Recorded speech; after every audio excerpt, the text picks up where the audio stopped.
বছর প্রায় শেষ হতে চললো এবং আমরা যারা মনের মধ্যে ভীষণ রকমের বিষ পোষণ করি আর সমস্যা তৈরি করি প্রতিপদে কাজ করতে করতে অনেক সময় বাধা অবরোধ এইসব সৃষ্টি করে ফেলি। তো সুতরাং তাদের জন্য একটা নতুন বছর শেষে এবং শুরুর সন্ধিক্ষণ একটা উপস্থাপনা তো হয়ে থাক এবং বিষ মোচন হোক। ও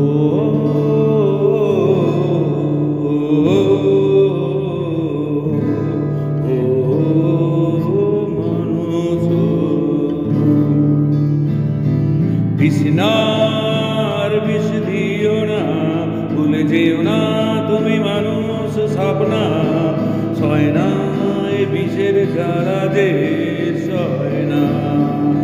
বিষ্ণার বিষ দিও না, ভুলে যেও না তুমি মানুষ স্বপ্না, সয় না এ বিষের জ্বালা যে সয় না। কষ্ট এই ছোট বলের যায় না, কষ্ট এই ছোট বলের যায় না। বিষ্ণার বিষ দিও না, ভুলে যেও না তুমি মানুষ স্বপ্না, সয় না এ বিষের জ্বালা যে সয় না। যখন দেখি জুবিন গড়কে এত বিষের মাঝে অমৃতকে, হতাশা আশা দেখে অন্ধকার জোনাকিকে। বিষ ছোট বলের কমে যায়, বিষ ছোট বলের কমে যায়।